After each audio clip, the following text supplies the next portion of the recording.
Mafhungo nga Rofhiwa Tshikovhele.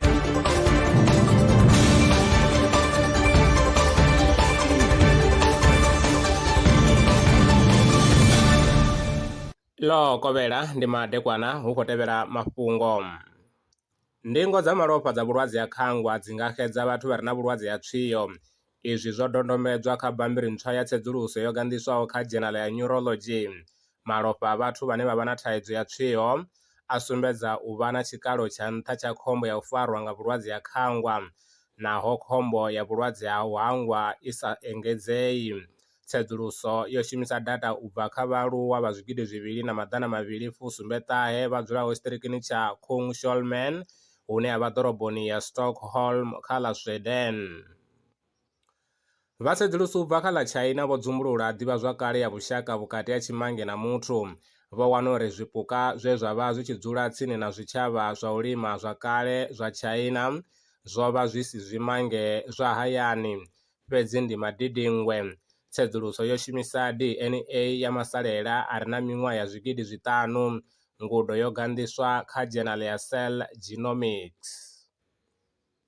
Mapholisa vha Tshamutumbu hune ya vha fhasi ha tshiṱiriki tsha Vhembe vha khou zwimana na vhahumbulelwa vhavhili malugana tshiwo tshi tatisaho tsha u thuntshiwa ha muṋe wa vhengele ane a vha munna wa miṅwaha ya 48. Tshiwo tsho itea nga ḽavhuṱanu ḽa mafhelo a vhege yo fhelaho nga ḽa 5 ṅwedzi nga madekwana a hanefha kha awara ya vhusumbe. Hu khou pfi mapholisa vho ḓo vhigeliwa nga itsho tshiwo he vha swika na vha tshumelo dza shishi EMS vhe vha khwaṱhisedza uri munna uyo o namba a lovhela henefho. Muambeli wa mapholisa Colonel Maliselali dovha vha na zwinzhi.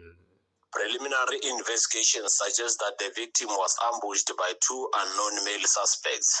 The motive behind the attack is not yet known, and the suspect fled the scene immediately after the shooting.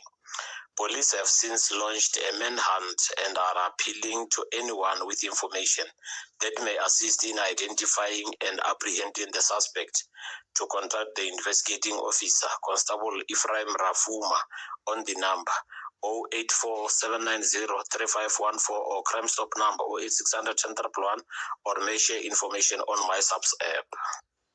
Ako guma ngorali mafhungo pano kha Beleren News mtejelesi. Arali na mafhungo ane vha tama ri tshi a tevhelela kana hono a sala murahu vha nga ri founela kha 083-861-2263. Maṅwe mafhungo ndi vhavhuyelana o tshifhingani tshiḓaho. Ndaa. Lwa miṅwaha I fhiraho fusumbe dzina ḽithihi fhedzi ndi ḽone ḽi bvaho phanḓa khou endedza vhadzulapo vha ḽa Afrika Tshipembe. Mulaudzi Transport Service ndi khamphani yavho ine ya vha endedza u ya na u vhuya mishumoni nyendo dza kule na tsini hu tshi katela na u welekanya mikano ya mashango a tsini na Afrika Tshipembe. Ri vha endedza vha swika hune vha khou ya vho tsireledzea. Arali vha tshi ṱoḓa u bva nga tshigwada u dzhenela vhuṱambo vhufhio na vhufhio kha vha ri fhulufhele ngauri ri ḓo vha swikisa nga tshifhinga. Vha nga ri kwama kha nomboro dzi tevhelaho 083-227-0606. Mulaudzi Transport Service. No place is too far to reach. Zwino ri tshi khou amba vha nga vha sa ḓivhi uri masheleni a u tandulula thaidzo ine vha vha nayo vha ṱo a wana gai vha songo tsha ṱwa vha tshi renga nga ṱhoho lini. Belran Brands I hanefha tsini na vhone ri ḓo vha thusa u bva kha 500 u swika kha 4000 randa. Riṋe ri khou ṱoḓa tshiḽipi tsha muholo, khophi ya basa, 3 months bank statement na proof of residence. U bva afho tshelede I khou ṋamba ya dzheniswa nga murahu ha zwiminetse nyana. Kha vha rumele WhatsApp zwino 072 019 5843. Belran Brands ndi vha hadzimiswa masheleni vho ḓi ṅwaliselaho.